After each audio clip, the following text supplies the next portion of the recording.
Alright, I'm back with another video. So I've done this previously with, creating these animated backgrounds, like motion graphics and stuff. This one you'd normally create something like in Cinema 4D or Blender, and you'd import that animation in or something, or you'd use spreaders, multiple spreaders to kind of get that effect that you was trying to create, or even particle system, right? But the cool thing is, there's a cloner now in Ventuz. So it's been in here for a bit. So if we get a axis and we need a color, I'm going to try to keep this video under 10 minutes, hopefully, and a cube. So this cube will be what we're trying to create, right? So we want a nice bevel on this. We're going to just add a slight bevel. So it's visible. There we go. And what I want to do is I want it to scale from the rear. I don't want it to scale from the center. So I'm going to set this to rear, and that will scale from the rear. So it'll be giving us that effect, right? Now reset the rotation on this for now. I'm going to go to world, and we're going to get the cloner, right? And we drop the cloner in, and with the cloner, of course, you can, go up here into the properties, and what we want to do is set this to grid. On the grid, because we're looking at it straight on, so we're not using the Z. If I was to rotate this, we're not using the Z, so we don't need that on the grid. So we're going to go here and change the count to 0. And if you want to space these out, right now they're all sitting in the same position, right, on this grid. So where it says scale X, so this is like the columns, kind of the way I'm thinking of it is columns, and then this is the rows, right? There you go. So now we have a 5x5 grid, and you can kind of space these columns out or the rows out. You can make them overlap or not overlap. So we don't want them to overlap. We just kind of want them touching slightly, so we can see this nice. We just get this nice bevel. All right, before we expand on this, the cool thing is you can clone like infinite amount of these, or 1,000. You can see we have 10,000, right? If you want to go up, you can increase the count as well. But you can play around with this. Anyway, we're going to go here to modifiers. We're going to apply a noise. And on that noise, we want it to scale on the Z, right? So we're going to choose a Z, and this is what we're scaling. So you can see we already got the effect, which is looking really nice, all right? And we want it to animate over time. So if I scale this, so we want this to animate like maybe, to loop or something. You can play around with these values, or you can change the noise phase or the noise random seed. Entirely up to you. You can play around with the scaling as well. So I'll show you that in a second. But when you see the overall thing, you'll see how it affects the actual cubes. But yeah, so you could drop a mover on there, and you could just have this animate, for example. So if I was just say, do this clockwise, now it's going to loop. It's really fast, right? Pop this out. Let's pop the mover out so you can see it here.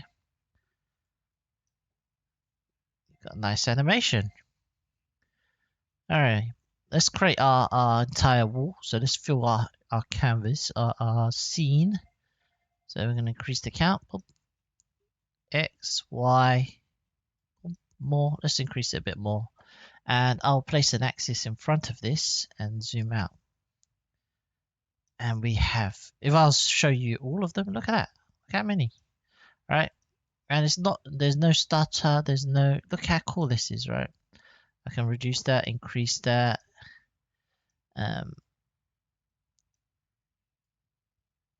It's amazing, right?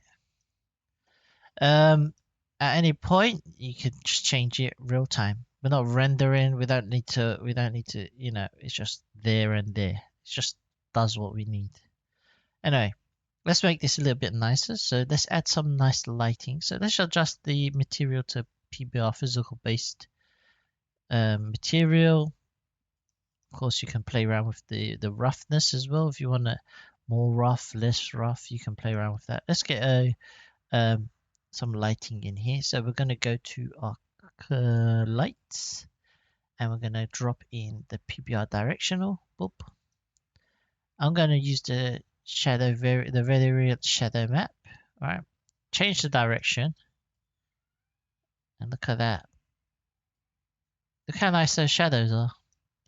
Right, I haven't even changed anything. You can play around with the settings. I'm going to just bring the opacity down. It's very subtle. Now we're casting a shadow. It's looking really nice.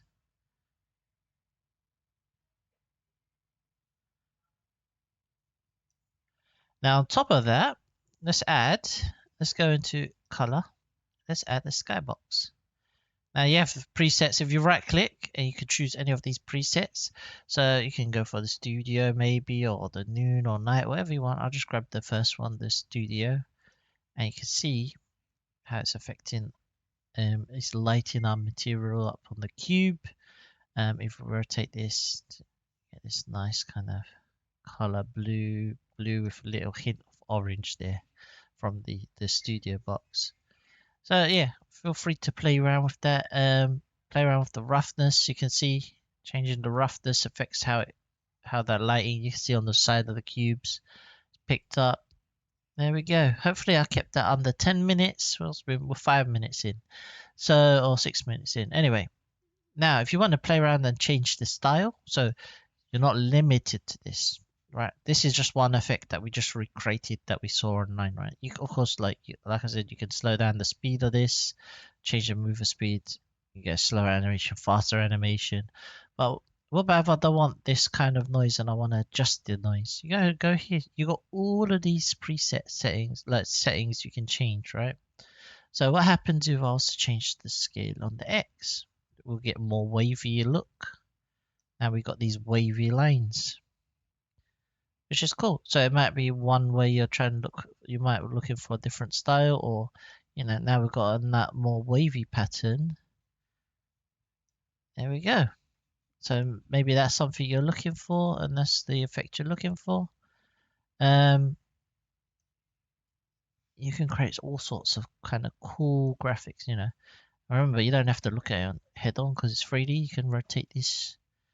You can add some perspective. You can tilt it whatever way you want. But you can create these cool backgrounds, real time, no rendering. If you want, you can render this off. Just render the clip off, and then you have that to use over and over somewhere else as well. Anyway, if I want to increase the depth, like I said, I can bring this up and really exaggerate that and play around with the scale. There we go. Let's zoom out because I zoomed a bit too much in, but you can see maybe it reacts to audio, just giving you some ideas what you can do. And this is not the only modifier. There are many more. So maybe we'll cover those in another video.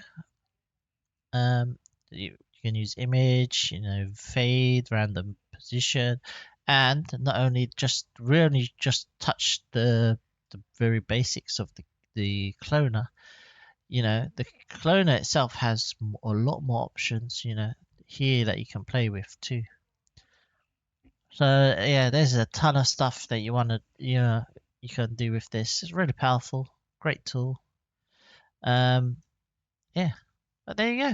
Hopefully that was helpful. Gets you what you need. Like I said, experiment. Find the look that you want. You can of course scale it up like this as well. There we go. And then of course I'm going to adjust the speed. There we go. And I've got a different background look for my graphic. So yeah.